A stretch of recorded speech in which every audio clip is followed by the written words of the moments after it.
Ayan mga kapatid, magandang hapon po sa inyo. Ay, tanghali, alas 11 na po. July 5, July 5 na yun eh.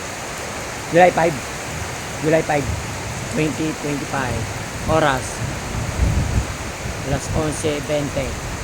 Dito sa lugar na to, napadpad tayo gawa ng may sinabi daw po na tinamaan daw dito ng kidlat sa lugar na to kagabi.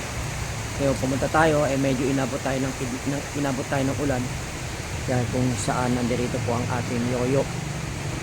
Yan, mamaya po pag tumigil po yung ulan, hanapin po natin. Doon daw banda tinamaan yung bandang looban pa. Tinamaan yung puno ng kidlat kagabi. Yung kagabi, yung puno tumama sa kidlat. Actually may mga kaibigan po tayo rito na natatanong.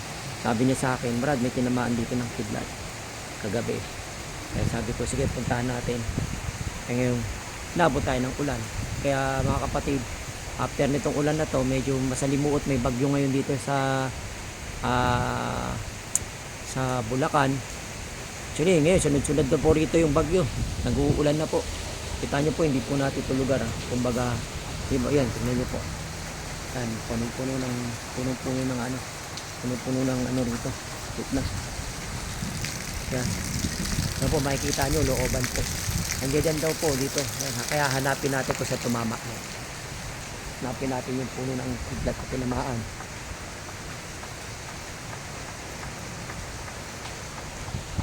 Medyo malakas lang yung ulan. Kaya, sige, samahan nyo ako mamaya. Yan, nandoon siya. Pasukin natin. Pero hindi doon ang daan, dito po. Dito po yung daan papunta dyan.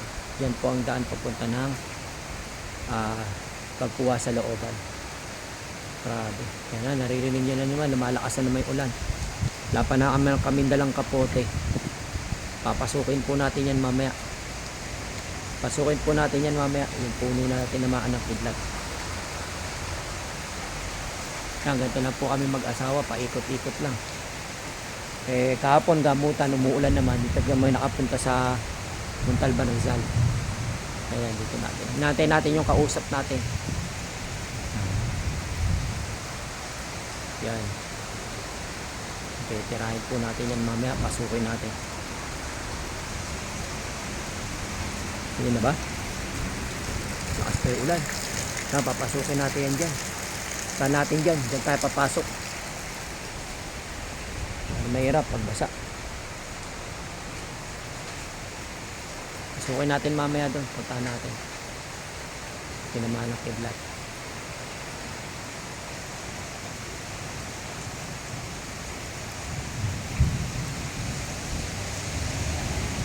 Ngayon kumukulog pa, kumikidlat pa.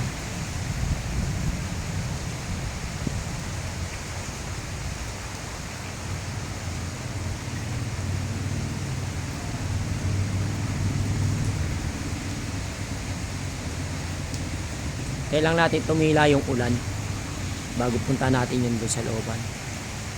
Tumila na yung ulan, pasukin natin kasi medyo mahirap pagka putik-putik. Kasi importante dyan yung kidlat.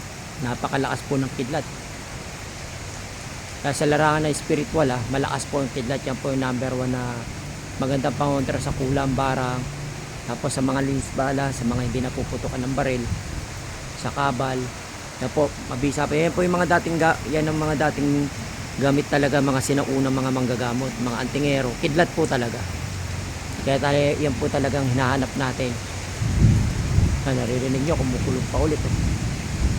Alam yan, may titira pa yan mamaya. Mabagsak pa yan. Dito kasi sa Bulacan, madalas, marami talagang tumatama rito. Kasi puro puno rito, bundok. Nakita nyo. Hindi tayo makaalis pa, wala tayong dalang kapote.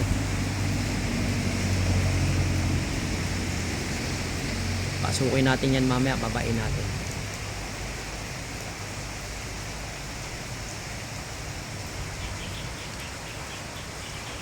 Silipin natin ulit kung pwede na tayo pumasok.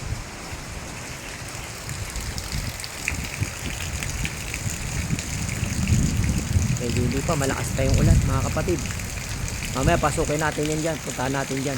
Nandito sa looban, dito ang pinakadaan yan. Papasok, paikot. Yan, pinakadaan niya. Kaya pag napasok na natin yan, hanapin na natin doon yung puno na tinamaan.